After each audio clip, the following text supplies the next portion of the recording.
जय Hind, my name is Hashim Ansari और मैं आपको मैथ्स पढ़ाने वाला हूँ। ठीक है, तो अपन लोगों ने पिछले लेक्चर में जो अर्थमेटिक प्रोग्रेशन था वो n टर्म तक कंप्लीट कर लिया था, है ना भाई। अब अपन लोग बात करने वाले हैं एपी के सम ऑफ n टर्म्स की, समांतर श्रेणी के n पदों के योगफल की, है ना भाई। तो समांतर श्रेणी के n पदों के योगफल का फॉर्मूला क्या होता है, सूत्र क्या होता है? ये फॉर्मूला होता है n/2 ब्रैकेट में 2a plus n-1 into d। ये होता है हमारे समांतर श्रेणी के n पदों के योगफल का सूत्र। यहाँ पे Sn जो है ना, ये आपको रिप्रेजेंट करेगा, डिनोट करेगा भाई। इसको हम प्रदर्शित करते हैं काय से? Sn से, और जिसको हम बोलेंगे क्या? Sum of n term, sum of n term. यानी कि ये हो जाएगा आपका समांतर श्रेणी के n पदों का योगफल, समांतर श्रेणी के n पदों का योगफल। ठीक, तो जो अपना an होता था या जो tn होता था वो हमारा क्या होता था? वो पहले वो nवां पद होता था, यानी कि nth टर्म होता था, है ना। तो देखो स्टूडेंट को कई बार क्या होता है, कंफ्यूजन हो जाता है कि सर nth टर्म और सम ऑफ n टर्म में क्या डिफरेंस है, या nवां पद और n पदों के योगफल में क्या अंतर है। तो nवां पद जो है ना वो tn या an से जनरली अपन लोग रिप्रेजेंट करते हैं, सामान्यतः ऐसे ही कुछ करते हैं अपन। और जबकि जब समांतर श्रेणी के n पदों के योगफल की बात होगी तो हम उसको किससे रिप्रेजेंट करेंगे? Sn से, हम उसे Sn से प्रदर्शित करेंगे, ठीक है ना। तो ये बात होगी। इसका एक और फॉर्मूला होता है, और वो क्या होता है? वो होता है Sn इक्वल टू में n/2 a प्लस l। लेकिन हम ये फॉर्मूला तभी यूज करेंगे, ये वाला फॉर्मूला। l मतलब वही tn यानी कि लास्ट टर्म, है ना। tn या an जो भी आप कहना चाहें, मतलब लास्ट टर्म यानी कि अंतिम पद, है ना, अंतिम पद। ये हमारा क्या हो जाता है भाई? L। तो उम्मीद है सबको यहाँ तक कहानी क्लियर होगी। ठीक है, अब इसके आगे की बातचीत करते हैं कि ये फॉर्मूला लगाना कब है। जब आपको अंतिम पद दिया हो, लास्ट टर्म गिवन हो, है ना, अंतिम पद दिया हो और इसके साथ में तथा Sn भी दिया हो या फिर वो क्या हो, पूछ रहा हो, दोनों में से कोई भी कहानी। Sn दिया हो या पूछ रहा हो, या पूछ रहा हो, तब अपन लोग ये फॉर्मूला लगाते हैं। अंतिम पद तो गिवन होना ही चाहिए, है ना भाई। अंतिम पद दिया हो और Sn दिया हो या पूछ रहा हो, ठीक है ना। इस केस में अपन लोग जो है ये वाले फॉर्मूले लगाते हैं, ठीक है। तो यहां तक सबको क्लियर हो गया होगा भाई, है ना। जब लास्ट में अपन को गिवन हो और Sn भी गिवन हो या फिर वो पूछ रहा हो, है ना भाई, इस केस में अपन लोग जो है Sn का फॉर्मूला लगाएंगे, कौन सा? n/2 a प्लस l वाला, ठीक है। अब अपन लोग क्वेश्चन देखते हैं दोनों फॉर्मूलों से रिलेटेड, ठीक है।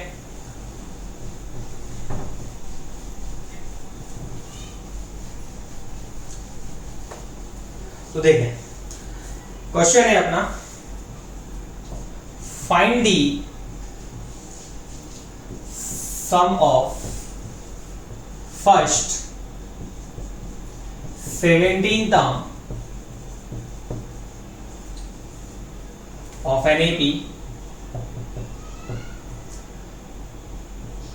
13 plus 16 plus 19 plus and so on, ठीक है। ये अपनी एपी है, तो अपन को इसके सम ऑफ 17 टर्म निकालना है, ठीक है। हिंदी में बोले तो समांतर श्रेणी 13 plus 16 plus 19 plus and so on के प्रथम 17 पदों का योगफल ज्ञात करो।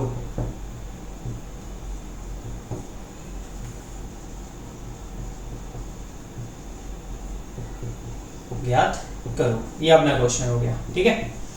अब देखो यहाँ पे अपने को सबसे पहले कौन कौन सी चीजों की जरूरत पड़ेगी। यहाँ पे अपने को अंतिम पद तो दिया नहीं है, लास्ट टर्म गिवन नहीं है, तो अपन Sn equal to n/2 a plus l नहीं लगाएंगे, है ना। ये फॉर्मूला तभी लगाना है जब अपन को अंतिम पद दिया हो और योगफल पूछ रहा हो या दिया हो, है ना। तो अंतिम पद दिया ही नहीं है तो फॉर्मूला लगेगा ही नहीं n/2 a प्लस l वाला। तो अपन पहला फॉर्मूला लगाएंगे जो कि होता है कितना? n/2 ब्रैकेट में 2a plus n-1 into d। अब यहाँ पे आपको किन किन चीजों की रिक्वायरमेंट है, किन किन की जरूरत पड़ने वाली है वैल्यू की, है ना। तो स्मॉल a जो कि आपका फर्स्ट टर्म होता है यानी कि प्रथम पद, स्मॉल d और n, ये इन तीनों चीजों की आपको जरूरत पड़ने वाली है। तो n तो क्वेश्चन में दिया है 17, है ना। अब a निकालेंगे तो a ये दिख रहा है आपको, जो सबसे स्टार्टिंग में दिख रहा है वो a होता है, वही प्रथम पद होता है। और d होता है आपका t2 - t1 या a2 - a1, है ना।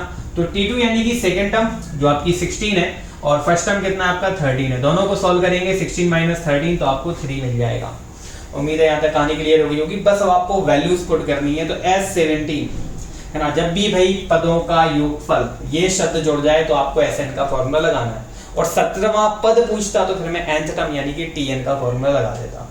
ठीक है ना भाई, चलो वैल्यूज रखते हैं। तो 17/2 ब्रैकेट में 2a, a की वैल्यू कितनी है भाई 13 है, प्लस 17 n की वैल्यू कितनी है 17 माइनस 1 इंटू डी, डी कितना अपना 3 है। सॉल्व कर लेते हैं। 17/2 ब्रैकेट में 13 टू द 26 प्लस 17 माइनस 1 16, ये 16 हो गया ना भाई। तो 16 इंटू 3 करेंगे, 16 का 3 में गुणा करेंगे तो 48 आ जाएगा। थोड़ा सा आप इस तरीके से डाइट भी कर सकते हैं हल्का फुल्का, इससे आप टाइम बचा सकते हैं, है ना। तो 17/2 और ऐड करेंगे अपन लोग यहाँ पे, तो 8 और 6 कितना होता है भाई 14 का 4, 1 कैरी, 4 और 2 6 और 1 7। अब 74 में 2 से डिवाइड करेंगे तो 2 3 दा 6 एंड 2 7 दा 14। अब मल्टीप्लाई कर लेंगे इनका भाई, है ना। तो 37 इंटू 17 करना है, तो 7 7 दा 49 का 9, 4 कैरी, 7 3 दा 21 और 7 और 4 11 और 1 12 का 2, 1 कैरी, 2 और 1 3। तो आपको यहाँ पे मिल जाएगा कितना 32, ये हो जाएगा आपका फाइनल। ना एक मिनट मल्टीप्लाई गड़बड़ हो गया। तो 49 का 9, 32 का 2 कैरी, 3 कैरी, 3 1 दा 3 और 3 6 हो जाएगा, 699 आपका ये फाइनल आंसर हो जाएगा। ठीक है, उम्मीद है सबको कहानी क्लियर हो गई होगी यहाँ तक। ठीक है भाई, नेक्स्ट क्वेश्चन देखते हैं अपन लोग। If 12th term of an AP is minus 13, 12th term of an AP is minus 13 and sum of 4 term is 24. Find its first term and common difference. ठीक है, तो देखो मैंने क्वेश्चन में फर्स्ट टर्म और कॉमन डिफरेंस पूछ लिया, तो जरूरी नहीं है कि वो इतना ही पूछे, हो सकता है वो कुछ और भी पूछ ले इसके आगे। वो ये पूछ ले आपसे कि भाई इसके सम ऑफ 20 टर्म्स निकालो या सम ऑफ 10 टर्म्स निकालो, या फिर वो ये भी पूछ सकता है कि सेकंड 13 टर्म निकालो, है ना। सम भी पूछ सकता है, 13 टर्म भी पूछ सकता है, जरूरी नहीं है, उसकी मर्जी, वो जो पूछना चाहे। तो मैंने आपको फर्स्ट टर्म और कॉमन डिफरेंस निकाल के बताने वाला हूँ मैं यहाँ पे, है ना, कॉमन डिफरेंस। तो ये दोनों चीजें मैं आपको निकाल के बता देता हूँ। तो इसके अलावा आपको कुछ भी पूछे क्वेश्चन में, है ना भाई, आप बहुत इजीली निकाल सकते हो, क्योंकि मैं 2 चीजें पूछ रहा हूँ आपसे, फर्स्ट टर्म और कॉमन डिफरेंस। तो बाकी कुछ और एक्स्ट्रा पूछता है तो आप बहुत आसानी से निकाल सकते हो, क्योंकि देखो चैप्टर में बस यही दोनों चीजें सबसे मेन होती हैं। अगर आपको ये पता है तो फिर कुछ भी निकालने में दिक्कत नहीं आती। तो चलो इसको क्वेश्चन को हिंदी में लिख लेते हैं। यदि समांतर श्रेणी का 12वां पद -13 हो तथा 4 पदों का योगफल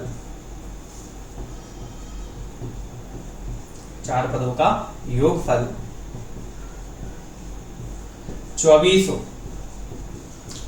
तब इसका प्रथम पद तथा सर्वांतर ज्ञात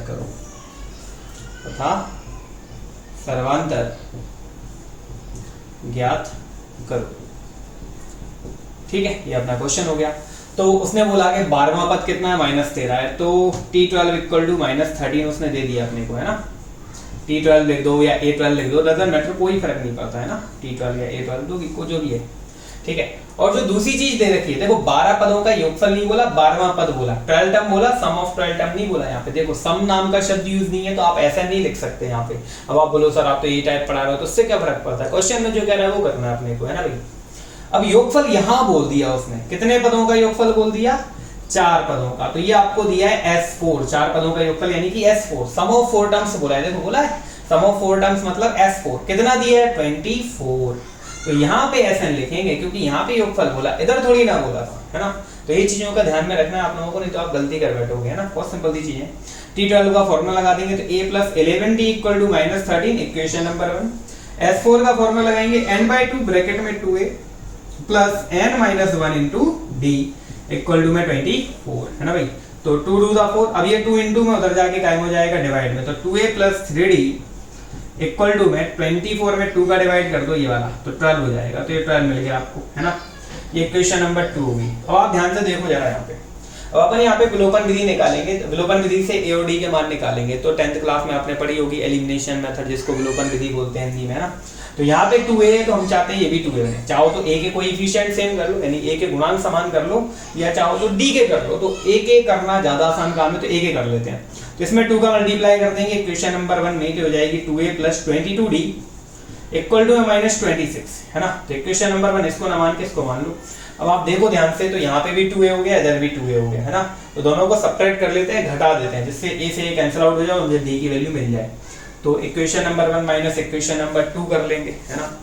तो नीचे थोड़ी जगह नहीं है, तो मैं नीचे का ऊपर का रफ कर देता हूँ। क्वेश्चंस सबने लिख ही लिया होगा।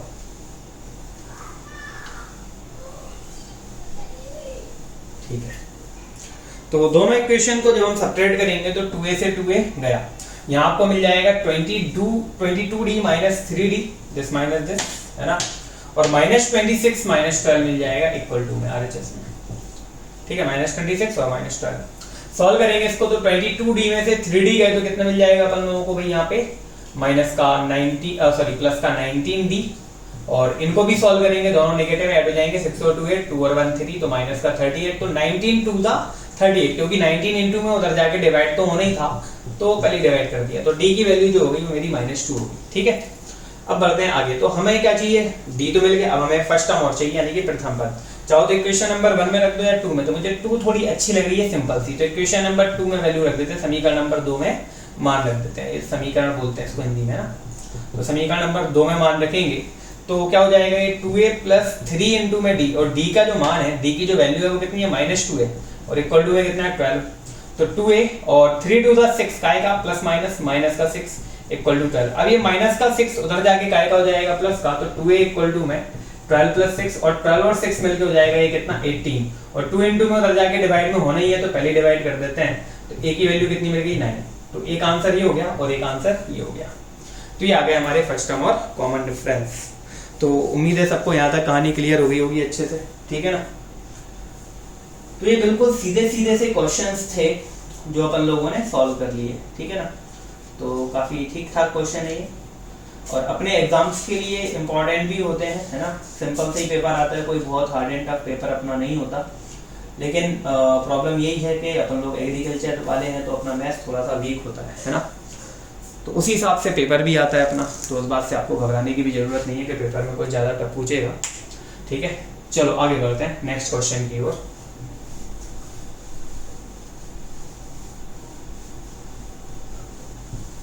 नेक्स्ट क्वेश्चन,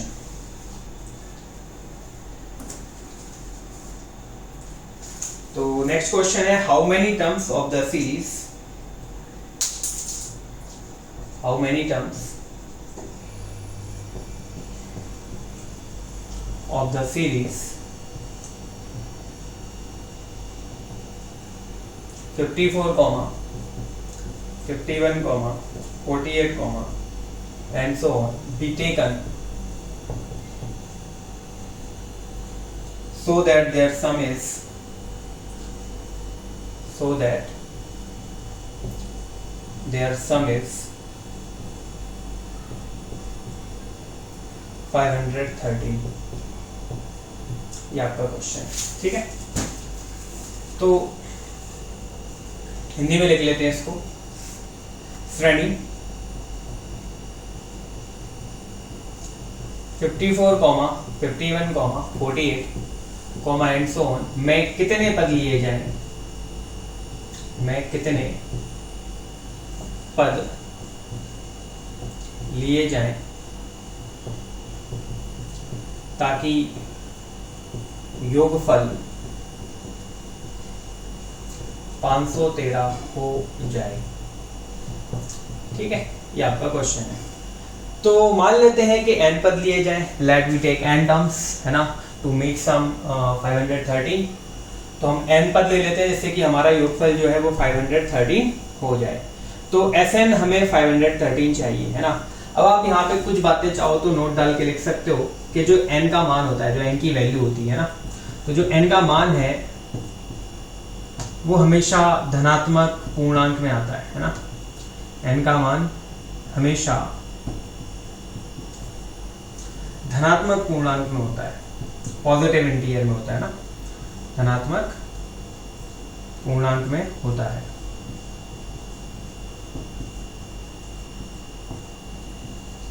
ठीक है ना। तो value of n always in positive integer है ना।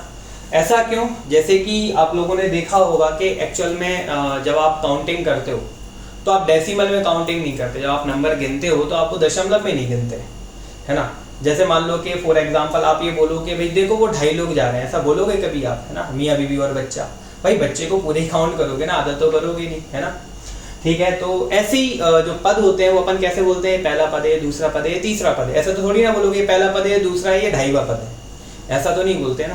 तो जब अपन काउंटिंग करते हैं तो वो इंटीजर्स में होती है काउंटिंग, यानी पूर्णांक में होती है, ना कि दशमलव में होती है ना।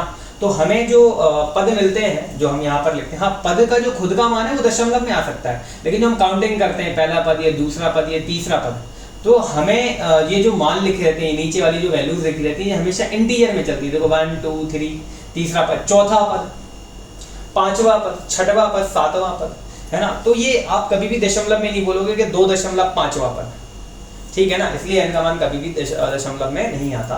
और एक्चुअल में n की वैल्यू होती क्या है यहाँ पे, एक्चुअल में वो पोजीशन को बताता है कि ये बंदा इस पोजीशन पे आएगा, ये वाला नंबर जो है ना उसकी पोजीशन ये रहेगी, उसकी पोजीशन 10वीं है।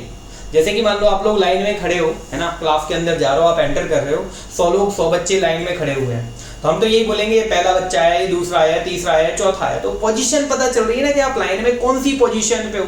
जैसे कि मान लो बीच में 41 नंबर पे आप खड़े हो, तो मैं बोलूंगा कि 41वें नंबर पे कौन सा बच्चा है भाई, समझ रहे हो ना। तो यहाँ पर भी यही पूछा जा रहा है कि भाई बताओ कि टोटल उसमें कितने बच्चे हैं। ये मान लो बच्चे हैं, पहला बच्चा, दूसरा बच्चा, तीसरा बच्चा, तो मान लो इस लाइन में कितने बच्चे हैं टोटल। तो जब मैं काउंटिंग करूंगा कि आखिरी वाला बच्चा कौन सा है ना, तो मैं उसको यही बोलूंगा कि ये 11वां बच्चा है, या 12वें नंबर पे लगा हुआ बच्चा है। अब ये थोड़ी ना बोलोगे ये 12.3 नंबर की पोजीशन पे खड़ा हुआ है। तो हमें यहाँ पे n जो है ना वो पोजीशन बताता है कि कौन सा नंबर किस पोजीशन पे आ रहा है, ठीक है ना। तो सबको बात समझ में आ गई होगी कि n का मान क्यों हमेशा धनात्मक पूर्णांक में आता है। मैं थोड़ी ना बोलूंगा देखो -3 लोग खड़े हुए हैं, ऐसा बोल ही नहीं सकते, है ना। इसलिए n का मान हमेशा धनात्मक में आता है, साथ में पूर्णांक भी होता है। चलो क्वेश्चन सॉल्व करते हैं। तो SN 513 ले लिया, फिर से मुझे क्या अंतिम पद पता है क्या, लास्ट टर्म गिवन है? नहीं, अभी तक मुझे एक भी क्वेश्चन में लास्ट टर्म गिवन ही नहीं दिया, है ना। तो चलो सॉल्व कर लेते हैं। तो फॉर्मूला लगाते हैं, तो फॉर्मूला वही घिसा पिटा पुराना वाला लगेगा, n/2 2a + n-1 * d, है ना भाई, इक्वल टू में 513 ऑलरेडी है ही। रख दो यहाँ पे सबकी वैल्यू। इस बार कौन लापता है? n नहीं पता मेरे को, इस बार ये लापता हो गया, तो इसको ढूंढने निकलते हैं। और a जो है वो मेरे पास कितना दिया भाई 54, तो 2 × 54 और प्लस n-1 × d निकाल लो। d निकाले नहीं हमने, तो d निकाल लेते हैं। तो d कितना हो जाएगा 82 - t1, है ना। तो t2 कितना है अपना 51 - 54, सॉल्व करेंगे तो -3, ये आ गया हमारा d, है ना। रख दो d का मान -3 यहाँ पे, और इक्वल टू में 513 सॉल्व कर लेते हैं यहाँ पे। तो n ब्रैकेट में 2 4 * 8 2 5 * 10, ये बाई 2 को मैं उधर ले जाने वाला हूँ, इसलिए नहीं लिख रहा हूँ, है ना, ले जाना ही पड़ेगा। -3 का n में किया तो -3 है, माइनस माइनस प्लस का 3, और जो अपॉन में 2 था ना इधर, उसका उधर मल्टीप्लाई कर देंगे तो करी दो, 2 3 6 2 1 2 2 5 10 हो जाएगा, ठीक है। इन दोनों को सॉल्व कर लेते हैं। तो n ब्रैकेट में -3n पहले लिख दिया, और 108 + 3 होता है 111, ठीक है ना, इक्वल टू में 1026। क्वेश्चन बताना पड़ेगा, फिर से अपने पास जगह कम है ना। चलो रफ कर देता हूँ क्वेश्चन, सबको बोर्ड पे सही से दिख रहा है, थोड़ा सा इंग्लिश वालों को दिख नहीं रहा होगा, तो मैं बता देता हूँ। फर्स्ट लाइन में क्या लिखा हुआ है, how many terms of the series, है ना। उसके बाद में तो फिर आपको सब दिख ही रहा है, तो थोड़ा सा मैं इसको एडजस्ट कर देता हूँ, ठीक है, अब बढ़िया है।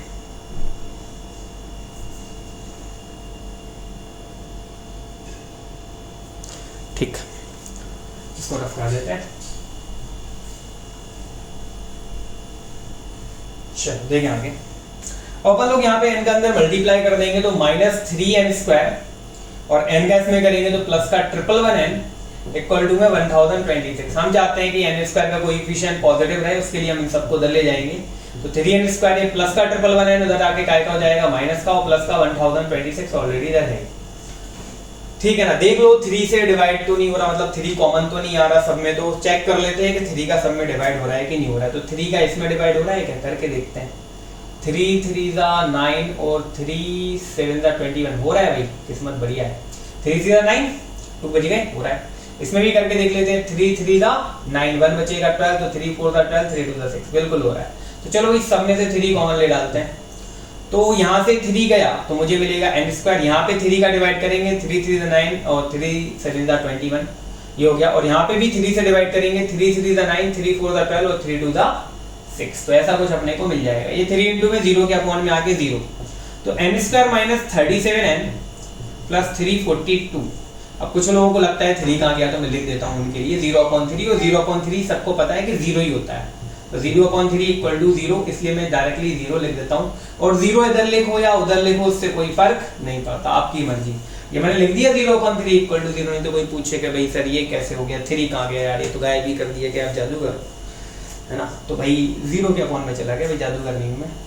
आगे बढ़ते हैं। तो अब यहाँ पे फैक्टर करेंगे, गुणनखंड करेंगे, तो कैसे करेंगे, 342 के फैक्टर कर लो पहले। तो गुणनखंड कैसे करेंगे 342 के, देखें तो 2 से डिवाइड हो जाएगा क्योंकि इवन नंबर है, सम संख्या है तो 2 से भाग चला जाएगा। तो 2 1 जा 2, 2 7 जा 14 एंड अगेन 2 1 जा 2, है ना।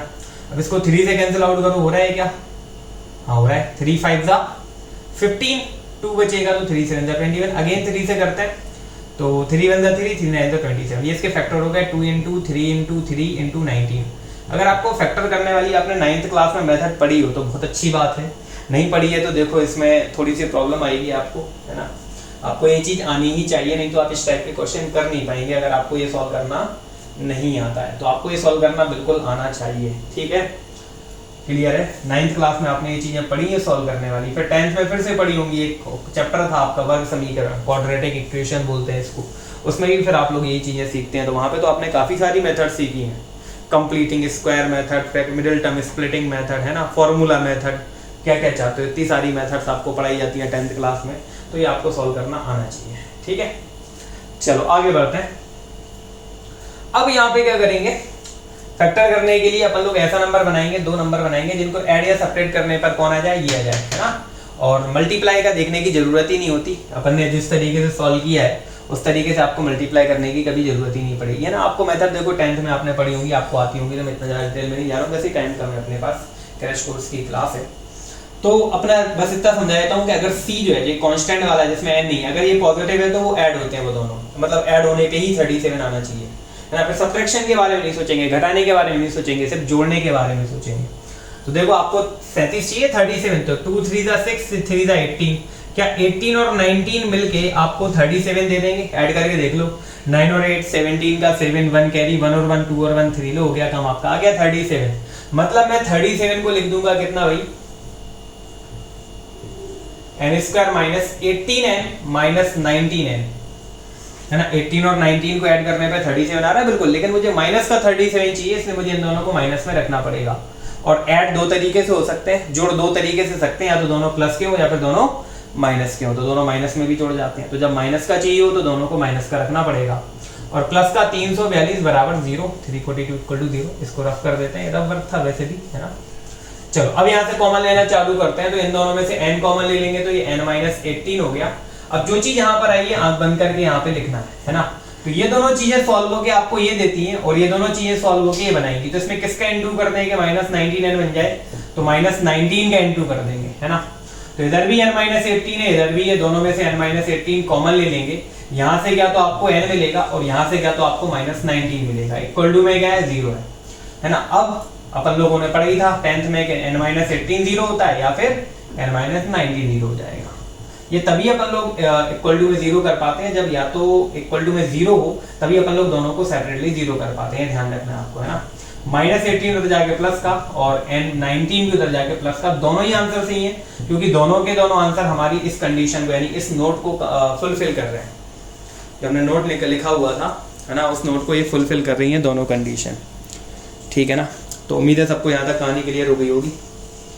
तो वीडियो पॉज करके आप लोग नोट कर लेना, मैं फिलहाल इसको रफ कर देता हूँ, ठीक है। सॉल्यूशन यहाँ से आपका इधर से ये है, तो इसके बाद में ये है, फिर ये है, ठीक है, रफ कर देते हैं।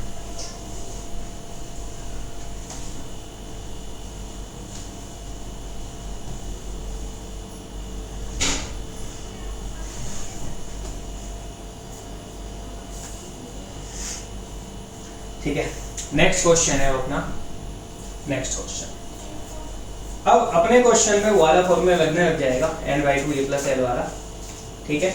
उसके बाद में फिर अपन लोग ABCD PQR वाले कुछ क्वेश्चन करेंगे जो कि काफ़ी इंपॉर्टेंट होते हैं, अपने एग्जाम में कई बार पूछे भी गए, है ना।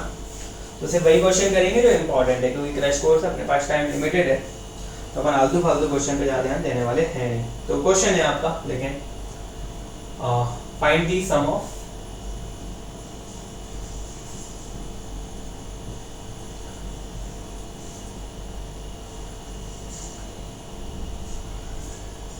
To plus 5 plus 8 plus and so on 182। आपको इन सभी का एडिशन निकालना है ना भाई। तो कैसे सॉल्व करेंगे ये वाले क्वेश्चन? तो काफी सिंपल टाइप के क्वेश्चन होते हैं ये, है ना। देखो सीरीज दे रखी है, आपको सम निकालना है और इस बार लास्ट टर्म गिवन है ना। तो और सम निकालना है तो अपन ये वाला फॉर्मूला लगाएंगे n/2 a + l, है ना। अपन ये फॉर्मूला लगा देंगे, लेकिन प्रॉब्लम यहाँ पर ये है कि मुझे n नहीं पता, l तो पता है, लास्ट टर्म जिसको मैं tn यानी कि an भी बोलता हूँ, इतने सारे नाम होते हैं n टर्म के, है ना, कोई भी लिख दो आप लोग। तो मुझे जब तक n नहीं पता चलेगा ना अभी मैं कुछ नहीं कर पाऊंगा। तो पहले मुझे क्या निकालना होगा? n। तो n निकाले कैसे? तो जो गिवन है ना आपको ये tn, इससे आप n निकाल लो, है ना।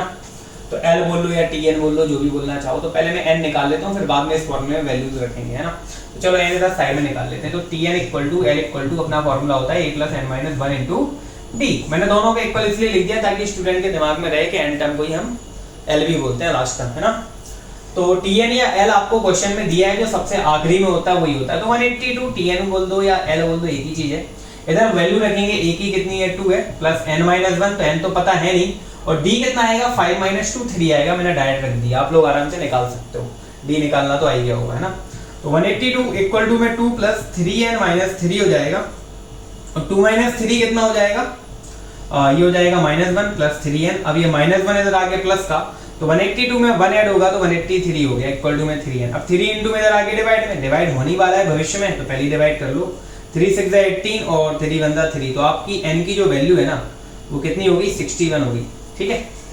अब अपन लोग यहाँ पे ये सारी वैल्यूज उठा के रख देंगे। तो S61 = में 61/2 ब्रैकेट में a + l, तो a 2 है और l कितना है? 182 है, ठीक है। तो 61/2 इनटू में 184, इसमें 2 से डिवाइड कर देंगे तो 2 × 9 = 18 एंड 2 × 2 = 4। तो 61 और 92 का इनटू करना है, आपका आंसर जाएगा। तो चलो कर लेते हैं, 2 × 1 = 2, है ना। 9 और 12, तो 9 और 12 कितना हो जाएगा? 21, 21 का 1 2 कैरी, 9 × 6 = 54 और 2 कितना हो जाएगा? 56। तो आपका आंसर हो जाएगा 5612, ठीक है। तो उम्मीद है सबको यहाँ पे कहानी क्लियर हो गई होगी, ठीक है ना। तो चलो आगे बढ़ते हैं।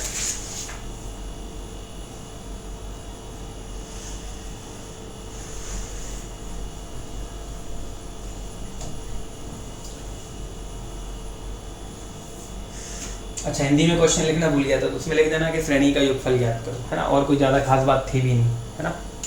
चलो लिखें, अगला क्वेश्चन है अपना नेक्स्ट। तो अगला क्वेश्चन है, find the sum of all integer, sum of all integers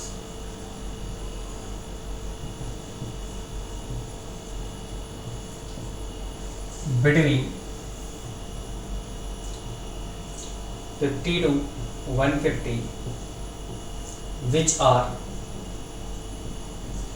divisible by, या मल्टीपल बोलते हैं या डिविजिबल बोलते हैं, एक ही बात है, कोई फर्क नहीं पड़ता। डिविजिबल बाय 7, ठीक है। तो ये अपना क्वेश्चन है। तो बिटवीन नाम का जब शब्द आ जाए ना, बिटवीन, BYW लिखा है, वो बिटवीन है ना भी।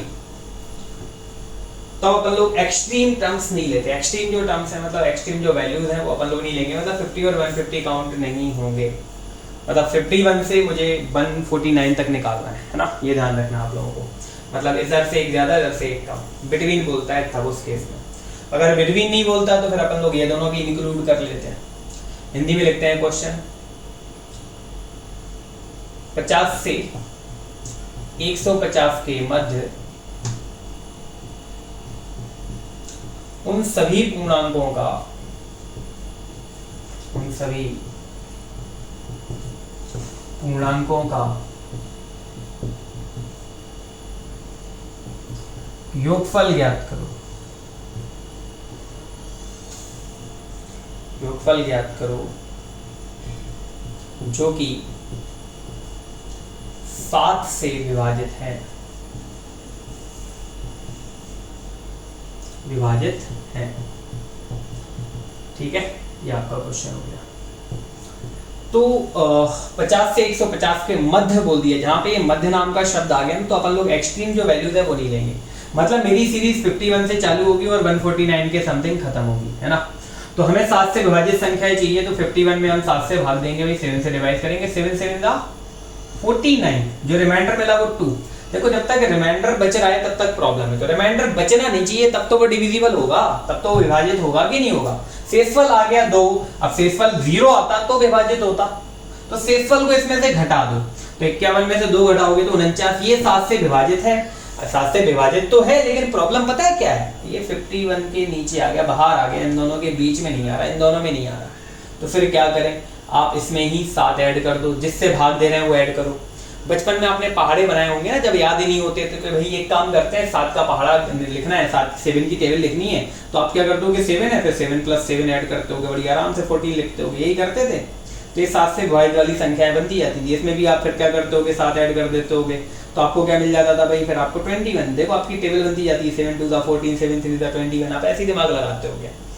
ठीक है ना भाई, तो इधर भी वही करना है ना। 7 से डिविजिबल वाला नंबर आपको छोटा लग रहा है, 49 छोटा है, 7 से विभाजित तो है, लेकिन 51 के आगे चाहिए, 51 चाहिए, तो आप इसमें 7 जोड़ दो, तो आपका काम हो गया, आपको नंबर मिल जाएगा बड़ा। और पहला नंबर आपका क्या हो जाएगा भाई, 56। तो आप सीरीज बनाएंगे पहले, तो फर्स्ट टर्म आपका 56 हो गया। अगला टर्म आपको निकालना है, तो क्या हो जाएगा, इसमें 7 ऐड करते हो या 7 की टेबल पढ़ते जाओ, तो अगला टर्म हो जाएगा आपका कितना, 7 ऐड करेंगे 63। अगला टर्म कितना हो जाएगा आपका 70। इसी तरीके से आपकी सीरीज आगे बढ़ती चली जाएगी। अब आपको लास्ट टर्म भी ऐसा निकालना है जो कि 7 से डिवाइड हो, 7 से डिविजिबल हो, 7 का भाग जा रहा हो उसमें। तो 149 में 7 से भाग दो भाई, 7 दूनी 14, 9 बचा, 7 एकम 7, इसमें भी 2 शेषफल आ रहा है, शेषफल नहीं आना चाहिए था, है ना, तो घटा दो इसमें से। तो 149 में से 2 गया तो 147। क्या 147 ले सकते हैं? बिल्कुल, इसमें आप बड़ा नहीं ले सकते, तो आप इसमें 7 जोड़ोगे ना तो बाहर चले जाओगे 149 के, और हमें वो करना नहीं है। तो आपकी ये श्रेणी होगी, ये सीरीज होगी, मतलब आपको इन सभी टर्म्स का क्या निकालना है, सम निकालना है। तो आपका क्वेश्चन हो गया नया 56 धन 63 धन 70 धन एंड सो ऑन, कितना भाई 47, 47 147। ठीक है, ये आपकी सीरीज होगी। तो अब हमें देखो, पिछले वाले क्वेश्चन की तरह हमारा क्वेश्चन बन गया, बिल्कुल ऐसे ही क्वेश्चन मैंने आप लोगों को पिछले वाले क्वेश्चन में पूछा था, बस यहाँ पे नंबर्स बदल गए हैं, संख्याएं बदल गई हैं, बाकी क्वेश्चन तो वैसे ही दिख रहा होगा आप लोगों को, है ना।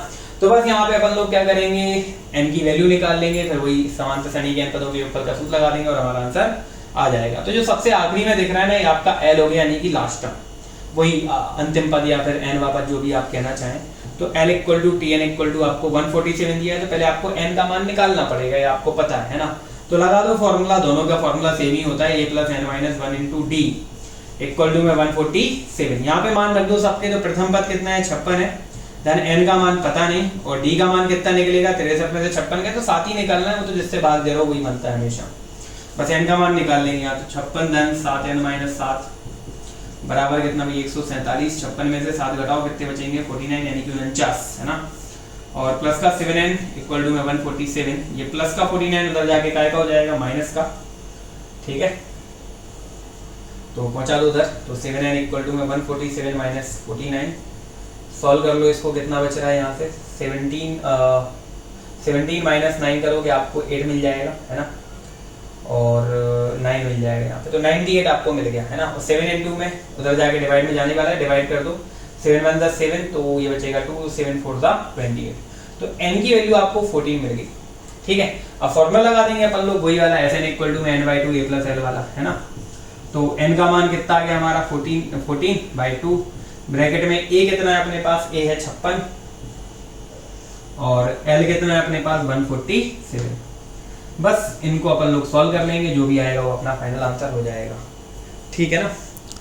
तो यहाँ पर थोड़ी सी जगह कम है, देख लेते हैं, आ जाए तो अच्छी बात है। 2 7 × 14, तो 7 × में यहाँ पे इन दोनों को ऐड कर लो, 6 और 7 13 का 3 एंड 1 कैरी, और 5 और 4 9 और 1 10 का 0, 1 कैरी 1 और 1 2, तो 203 हो गया। इनका मल्टीप्लाई कर देते हैं यहीं पे, तो 7 3 दा 21, 7 2 दा 14, तो आपका आंसर हो जाएगा फाइनल 1421।